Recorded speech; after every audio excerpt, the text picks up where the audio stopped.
Hi, good afternoon. We're here with Kit Lacey from eDub Services. How are you doing, Kit? I'm all right, thank you. How are you?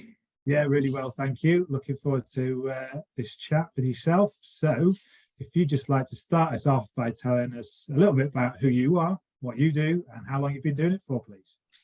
Yep, so my name's Kit Lacey. I am founder and director of eDub Services Ltd. We have been converting classic cars to electric power for 9 years. So that's kind of a very brief trajectory to where we are today. I can see a few of those in the background. It looks like a busy place, things going on. This is as empty as it gets. We've actually, all our vehicles are outside because we had to have a move around. We're just moving some vehicles around, kind of prioritizing projects. So this is as quiet as it gets. We're having a nice sweep up while it's clear, yeah. Really good. Yeah, I can see some classics there.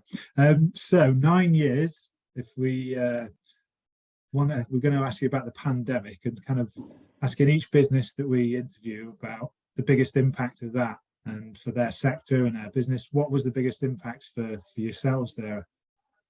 So I think we avoided the normal impacts that a lot of businesses were hit by. We were still quite small, and because we were in the manufacturing sector, as long as we could keep social distancing, we could continue working. There's only 2 or 3 of us in the workshop at one time. So we didn't actually close or stop production.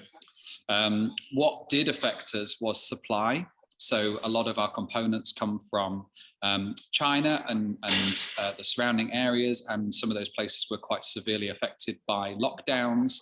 And so that was the main issue, is that I think, and that happened afterwards. So we were fine for the kind of year and 18 months or so during the pandemic. And then it's after that we're now suddenly seeing the supply chain being constrained, and that drives prices up and lead times up. So that's been the biggest impact, yeah. Knock-on effects. So in terms of that period where you were still operating during COVID, were there any adjustments that you had to make that were forced on you, I suppose, that actually helped the business or changed the way that you operate? I'm not sure. I think, again, because we were very fresh and we were still growing quite quickly. So I suppose one of the biggest things was right at the beginning of the pandemic, we took on a new project, a new conversion, a Porsche 911 conversion. And I knew if I was going to get the project that I would need to change premises. At the time, we were operating out of my mum and dad's back garden, and I knew for a Porsche, I'd need a vehicle lift at the very least. So that meant, so as I got that deposit, I suddenly started looking. Most things were way out of my price range. There was really nothing that would really work. It was going to be a big risk. And then a kind of friend of a friend got in touch who ran an events company. So they built shell scheme kind of booths for large expos. And obviously because of the pandemic, that meant that their industry had kind of ground to a halt. So suddenly he was, also he himself was a volunteer firefighter. So he had to go into work 9 to 5 every day and just sit there in his office doing absolutely nothing.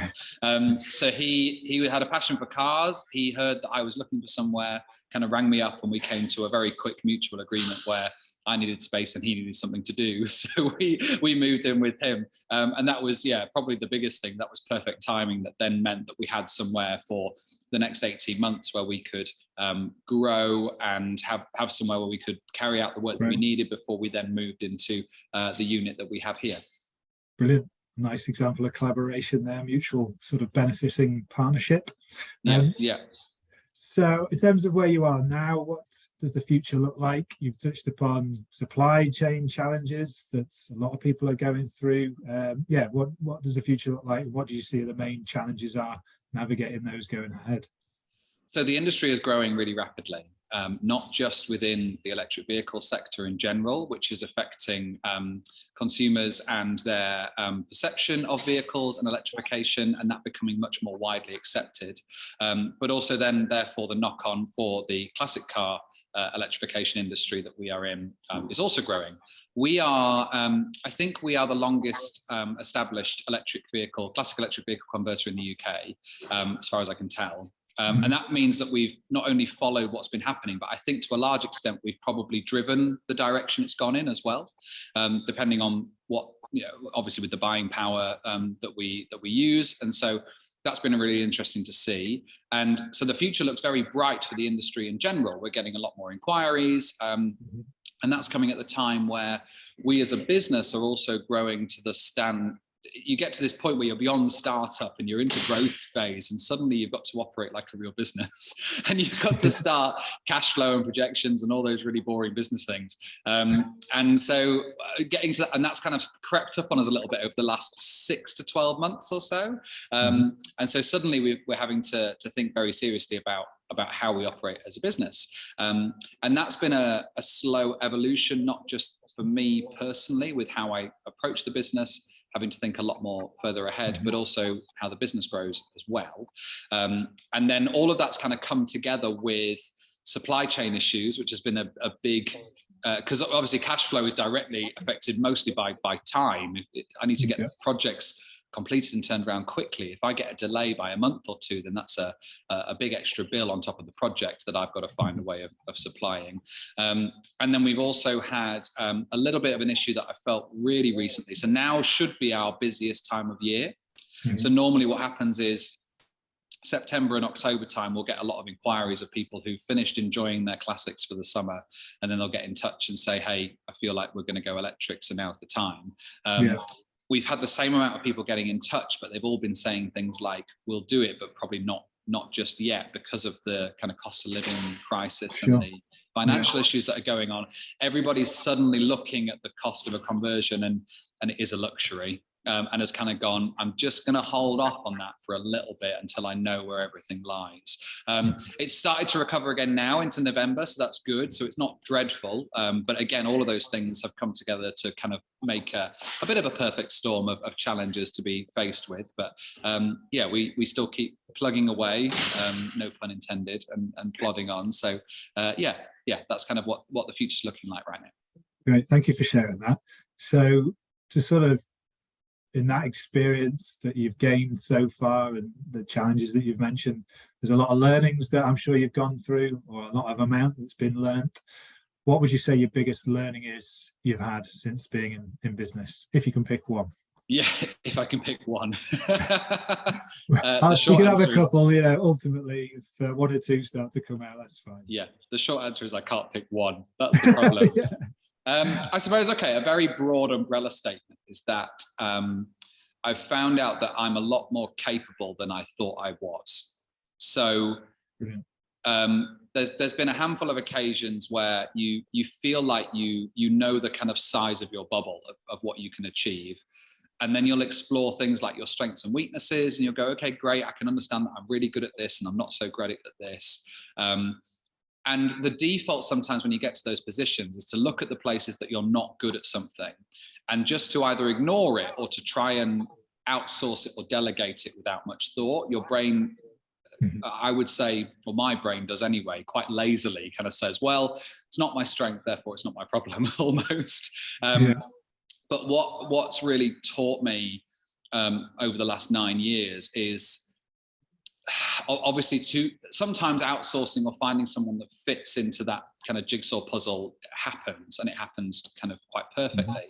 Other times it doesn't, and it takes a lot of conversations and negotiations and calculations to think, how can we make this happen? And what more often than not comes back round is to say, actually, I might be quite capable of at least doing something here, or learning, or saying, actually, do I need to outsource that? Why don't I just read a few books? Listen, I podcast. Why don't I listen to a few podcasts? And what I find quite amazing is certain things will drop into my head and it'd be like, oh, great, let's try that, let's try that, let's try that. And they don't always work, but they definitely make a difference. And that's been quite fascinating to kind of realize of myself, is that there will be places where I'm not able to achieve the things that I want to. But I think I kind of reflect on a business that, say, has a huge startup fund and therefore has a tick list of what they need to have to start a business, and they just throw money at it and kind of cross their fingers and hope that it works. Even with the best skills, it's nothing against the skills in those areas and how good they are. it just sometimes comes that there's something that can be said for almost that kind of shoestring budget, slightly desperate approach of a startup business where you have to figure it out. And that's been really valuable to suddenly realize, you know what, before I just dismiss this problem or dismiss this issue as something that either can't be done or needs to be done by someone else, let's really think about this properly and maybe give it a bit of a go and learn about it. And if nothing else, you'll learn more about what you need. But I've found I've normally been able to then actually take a punt at it and get something done, which has been really encouraging. Brilliant. Yeah, it's all part of that growth as a person as well as a business, which can be immensely satisfying, I imagine. Yeah, definitely. And I think it's like you say, I think sometimes you come into business and like you say, you feel like the business can grow. That's the point. The business is designed to grow and evolve and add new sectors and become something bigger than it starts off as. But sometimes you think that you can't. You think that you are the piece with the title with the hat on that does that thing and only has a certain capacity within that. And you can trick yourself to think, well, therefore, as the business grows, you become, relationally less significant. But the opposite is true. Is I've found as the business grows, so do I. And that's been, really satisfying and quite reassuring when I start to talk about things like what the future holds and the struggles that we face. So Great, good share. Thank you very much for that. So in terms of giving advice to someone starting out in business, perhaps yourself at 18, just if there's anything that you can share, a best piece of advice from what you've learned so far. Again, I can't give one. I don't think. It's a tricky question. It's a tricky one, and I do. This question spins through my head probably every fortnight, and every fortnight I have a different answer. What's on your mind? What's on my mind right now? So most recently, has been quite similar to what I've spoken about in that, like if you don't know how to do something, then learn. I recently there was a quote from Elon Musk recently that was like that. Like you don't need all these qualifications to achieve what you need to achieve. There's enough free learning out there on the internet to actually discover what you need to at least get a taste of what you need to know. And the beauty of the internet is that it's not only so vast, but it is designed to, for the most part, give you mostly free information about the things that you need to know. So I think that's the biggest thing is to think about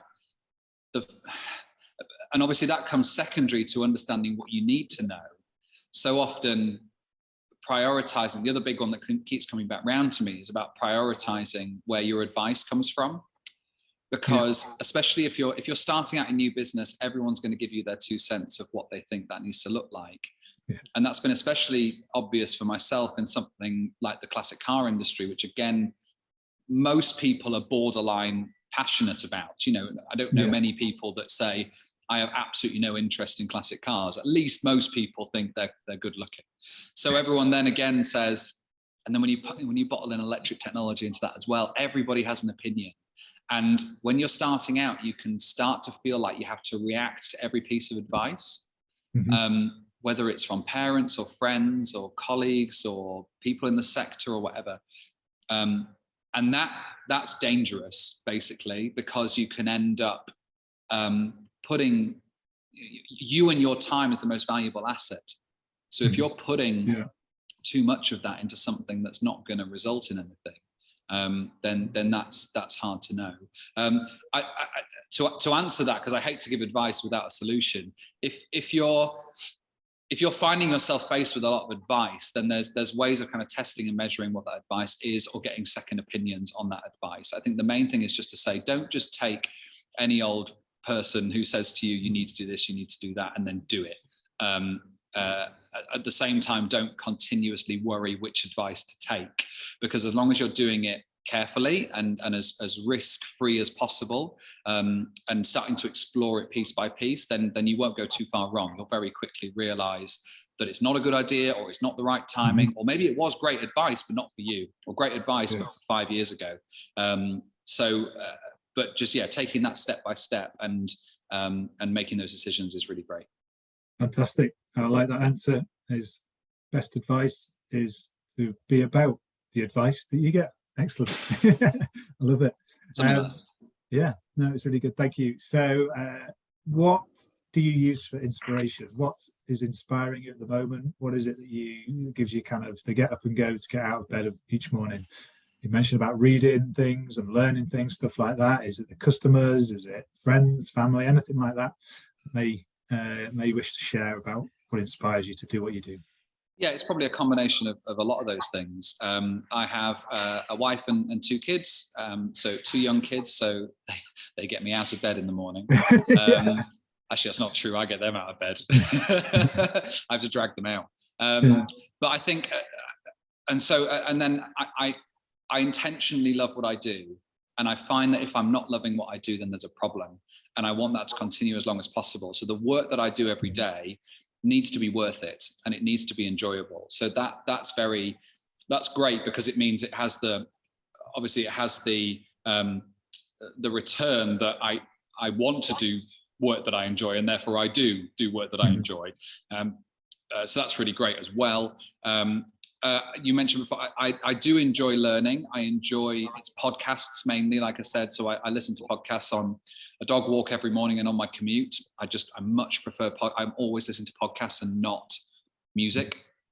Nothing against music. But I find that those times when I'm easily distracted. So when I'm driving and I've got nothing else to do, I can really absorb that information, and that can get me quite excited when I feel the information lines up a few things in work or in life, and I get excited to explore that and try that out. But all of that kind of reflects back to I try a lot to try to keep that kind of mindfulness statement of trying to be in the moment as much as possible and enjoying each day as much as possible. Otherwise, I get to a Saturday with my kids and I'm either worrying about the week that's just happened or I'm worrying about the week that's coming up. My biggest challenge is to try and I do have to force myself to pay attention to what's happening right now, and to tell myself there is nothing I can do about what's happened or what's going to happen in this moment. The most important thing right now is to spend time with my kids, because when they're teenagers, they won't care about spending time with me. So I have to make the most of it now. Yeah, staying present with them in the moment. Good stuff. Thank you for that. And then lastly, is there any latest news that you'd like to share around the business? So perhaps even if it's just a website directing us, or anything of note that you want to tell us about?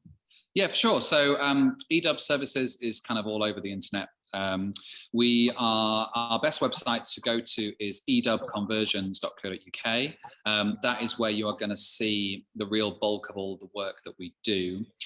You can also find us on YouTube as well, under those same kind of titles. And we're trying to fill the internet with as much content as possible. What's really exciting for us right now is we have finalized kind of complete plug and play kits for things like the classic camper van. So rather than it being a system where the entire industry has had to receive a vehicle and build a conversion custom to that vehicle, we now have packs that are available kind of off the shelf here for things like the classic campers. So that's really exciting for us. And so we're kind of talking to as many people as we can about anybody who's interested in classic camper electrification, then we're definitely the people to talk to. Brilliant. Thank you very much, Kit. It's been an absolute pleasure talking to you. I wish you all the best with it. And here's to the next 9 years. Yeah, here's to the next 9. Thanks a lot, Mike.